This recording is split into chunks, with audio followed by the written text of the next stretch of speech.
ॐ श्री परमात्मने नमः। श्रीमद्भगवद्गीता अथ सप्तमोऽध्यायः। श्लोक क्रमांक 22 से 30। स तया श्रद्धया युक्तस्तस्याराधनमीहते लभते च ततः कामान् मय्येव विहितान् हितान् अन्तवन्तु फलं तेषां तद्भवत्यल्पमेधसाम्। देवान् देवजयो यान्ति मद्भक्त्या यान्ति मामपि अव्यक्तं व्यक्तिमापन्नं मन्यन्ते माम बुद्धयः परं भावमजानन्तो ममाव्ययमनुत्तमम्। नाहं प्रकाशः सर्वस्य योगमाया समावृतः मूढो यन्नाभिजानाति लोको मामजमव्ययम्। वेदाहं समतीतानि वर्तमानानि चार्जुन भविष्याणानि च भूतानि मां तु वेद न कश्चन। इच्छाद्वेषसमुत्थेन द्वन्द्वमोहेन भारत सर्वभूतानि सम्मोहं सर्गे यान्ति परन्तप।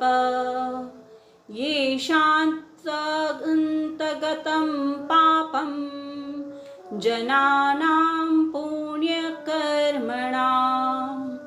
ते द्वन्द्वमोहनिर्मुक्ता भजन्ते मां दृढव्रताः।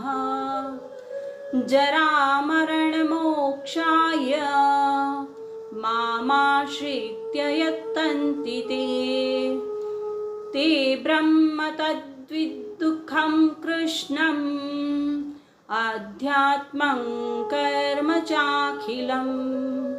साधिभूताधिदेवं मां साधियज्ञं च ये विदुः प्रयाणकालेऽपि च मां ते विदुर्युक्तचेतसः।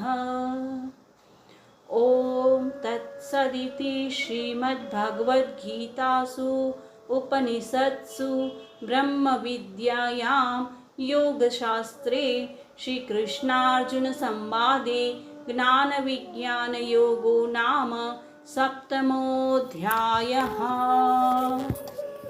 श्रीकृष्णार्पणमस्तु। हरये नमः। गीता अनुवाद अध्याय 7 श्लोक क्रमांक 22। उसकी भक्ति में लीन उस रूप की पूजा में स्थिर वह सच्चे आध्यात्मिक लाभों को प्राप्त करता है और उसकी प्रार्थनाएं इच्छाएं पूर्ण होती है। जो आशीर्वाद वह प्राप्त करता है केवल मुझसे आते हैं। अन्य समझ वाले पुरुष यद्यपि अपनी पूजा को छोटे देवताओं तक सीमित कर के सीमित परिणाम प्राप्त करते हैं। निम्न कोटि के देवताओं के भक्त उन देवताओं के पास जाते हैं। जो भक्त मेरी एक असीम की पूजा करते हैं मेरे पास आते हैं। जिन पुरुषों में ज्ञान की कमी होती है मुझ अव्यक्त को जब मैं प्रकट होता हूँ शारीरिक स्वरूप में सीमित समझते हैं। वे मेरे उच्चतर स्वभाव को नहीं समझ पाते जो अपरिवर्तनशील अकथनीय और सर्वोच्च है। योग माया के अपने आवरण से छिपा हुआ मैं मानव जाति के लिए उद्देश्य हूँ।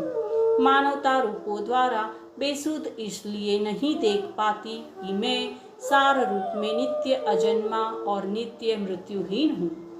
हे अर्जुन, सभी प्राणियों का भूत वर्तमान और भविष्य मुझे ज्ञात है।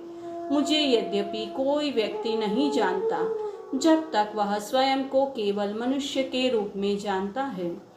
हे भरतवंशी, शत्रुओं को भस्म करने वाले अर्जुन, शरीर में जन्म सभी प्राणियों को इसके द्वंद्वों के साथ ब्रह्म की शक्ति के अधीन करता है, जो आकर्षण और विकर्षण को पैदा करते हैं। चेतना के मेरे सागर की सतह पर माया का तूफान ऐसा है। यद्यपि पुण्यवान पुरुष जिनके पाप निवृत्त और अब द्वंद्व के विरोधी को अधीन नहीं है, दृढ़तापूर्वक मुझे पूजते हैं। जो मुझ में अड़िंग रहकर वृद्धावस्था की दुर्बलताओं और मृत्यु की निश्चितता से मुक्ति खोजते हैं, वे ब्रह्मा परिपूर्ण के आध्यात्म परम स्व के और कर्म के सभी रहस्यों के सच्चे ज्ञाता बन जाते हैं।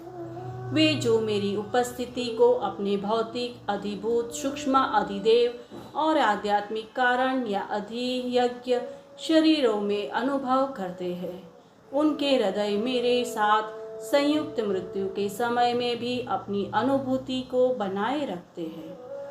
इस प्रकार योग और ईश्वर बोध के विज्ञान की चर्चा पर श्री कृष्ण और अर्जुन के बीच संवाद में पवित्र भगवद गीता के उपनिषद का ज्ञान और बुद्धि नामक 7वां अध्याय समाप्त हुआ। वासुदेवार्पणमस्तु। जय गुरु।